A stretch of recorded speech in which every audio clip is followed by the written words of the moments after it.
your eyes for a moment and imagine a world where people seeking health care find themselves harmed by the very services they have turned to for help. It sounds like a nightmare, doesn't it? Shockingly, this nightmare is a reality for several people who become victims of coercive measures in mental health care. Coercive measures like involuntary hospitalization, forced medications, seclusion, and isolation are used to force people with mental health conditions to receive treatment.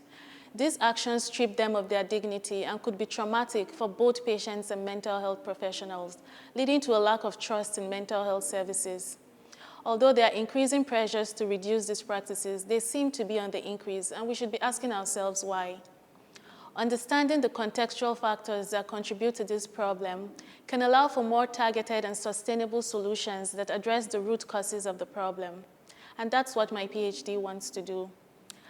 Using both quantitative and qualitative methods, I have explored the perspectives of mental health professionals and people living with mental health conditions in Nigeria and in Portugal because it's a global problem.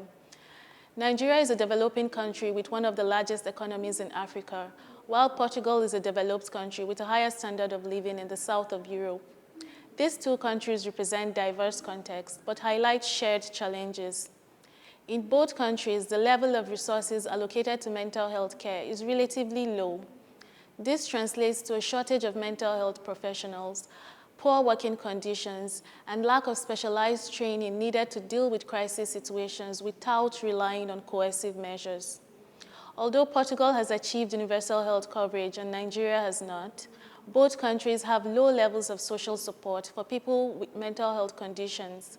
This implies that even when people have been forced to receive treatment, they are discharged with little or no support in the community.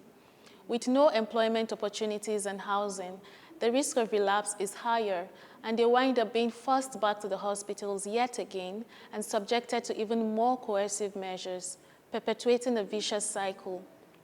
The harsh reality of people being harmed by coercive measures in mental health care highlights an urgent need for change. By addressing the root causes of this problem, we can create a world where people seeking help for mental health problems are not harmed and re-traumatized, but rather met with the empathy and support they deserve. Mental health care should uplift and not violate. It is time to end coercion and respect human rights. Thank you.